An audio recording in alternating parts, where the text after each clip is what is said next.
मध्य प्रदेश के सीधी जिले के प्रभारी मंत्री दिलीप जायसवाल ने एक कार्यक्रम के दौरान जी राम योजना को लेकर जानकारी देते हुए कहा कि यह एक महत्वपूर्ण योजना है जिसका नाम भगवान राम के नाम पर रखा गया है। उन्होंने बताया कि मनरेगा का नाम बदलकर जी राम योजना किया गया है, जिससे पंचायती राज संस्थाओं, जिला पंचायत और अन्य विभागों में व्यापक भ्रष्टाचार को समाप्त करने के सरकार के संकल्प को दर्शाया गया है। पत्रकारों द्वारा यह सवाल किए जाने पर कि केवल नाम बदलने से क्या भ्रष्टाचार खत्म हो जाएगा और क्या अधिकारियों, सरपंचों व सचिवों पर भी कार्रवाई होगी, मंत्री जायसवाल ने कहा कि नाम बदलना ही पर्याप्त नहीं है। इस विषय पर अंतिम निर्णय और मार्गदर्शन प्रधानमंत्री नरेंद्र मोदी देंगे। योजनाओं के नाम बदलने को लेकर उठे सवाल पर उन्होंने कहा कि सरकार का उद्देश्य राजनीतिक प्रचार नहीं बल्कि जनता के हित में काम करना है। पूर्व सरकारों द्वारा योजनाओं के नाम गांधी नेहरू परिवार से जुड़े होने का उल्लेख करते हुए उन्होंने कहा कि अब योजनाओं को राष्ट्रीय भावना के अनुरूप नाम दिया जा रहा है ताकि उनका उद्देश्य स्पष्ट हो सके।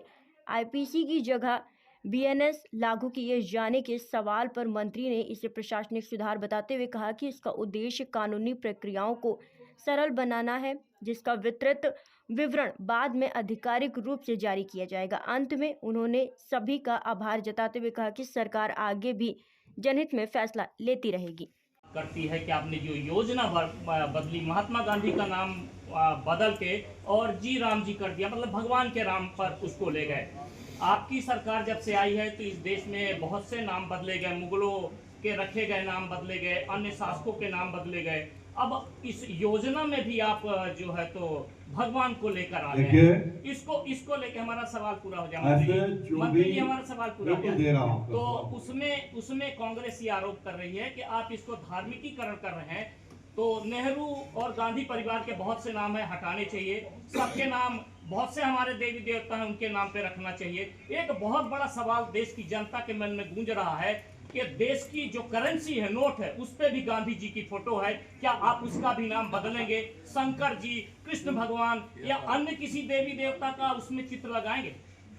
ये जो आपने प्रश्न भी ला दिया लास्ट में, ये तो उसका जवाब तो मोदी जी देंगे।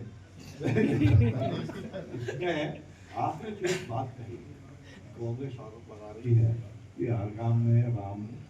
देखिए, महात्मा गांधी का ही सपना था राम राज्य की। ये हमारा महात्मा गांधी जी का ही सपना था राम राज्य की, राम राज्य की हो। तो हमने अगर गांधी जी के सपनों को पूरा करने के लिए ग्राम में विकसित भारत से जोड़ते हुए जी राम जी जोड़ा, इसमें कांग्रेस को क्यों नहीं, ये मिशन आगे बढ़ेगा। हमने अपना नाम नहीं रख दिया।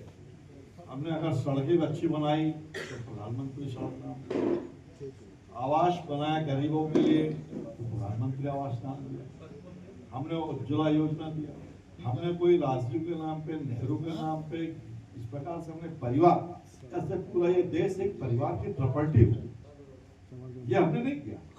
ठीक है ना? लेकिन अब बदलना चाहिए ना, तो पूरी तरह से बदला जाए। निश्चित तौर पर आपकी भावना मैं समझ रहा हूँ, जो राष्ट्र का आपने कहा है वो तो मोदी जी बताएंगे, लेकिन मैं इतना कहना चाहता हूँ कि जो भी आताताई लोग रहे इस देश को लूटे, इस देश में जघन्य हत्याएं किए, ऐसे आताताइयों के नाम से जो भी हो उसका नाम बदलना चाहिए।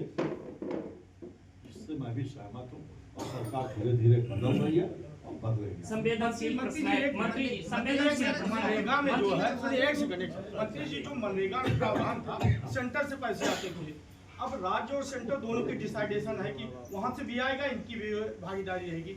जिस स्थिति में वहां कांग्रेस सरकार होगी, उस स्थिति में कैसे कम्युनिकेशन बनेगा, कैसे योजना चल पाएगी? देखिए, यह देश संघीय ढांचा के आधार पर काम करती है। सेंट्रल में हमारी सरकार हो, स्टेट में किसी भी गवर्नमेंट हो, उससे ये नहीं है कि उस प्रदेश का बजट हम उसको नहीं देंगे। जहाँ की जितनी जनसंख्या हो उसके अनुपात पर उसका जो हक है वो सरकार देती है। स्टेट में भले हमारी सरकार हो, किसी भी नगर निगम, नगर पालिका, नगर पंचायत में किसी की भी सरकार हो, ग्राम पंचायत में किसी भी दल का व्यक्ति सरपंच हो, जनपद हो, अध्यक्ष हो, जिला पंचायत हो, उससे उस पंचायत का, उस जनपद का उस नगर पालिका का, नगर निगम का फंड में कोई कमी नहीं आती, क्योंकि देश प्रदेश संघीय ढांचे का लाभ उठाता है।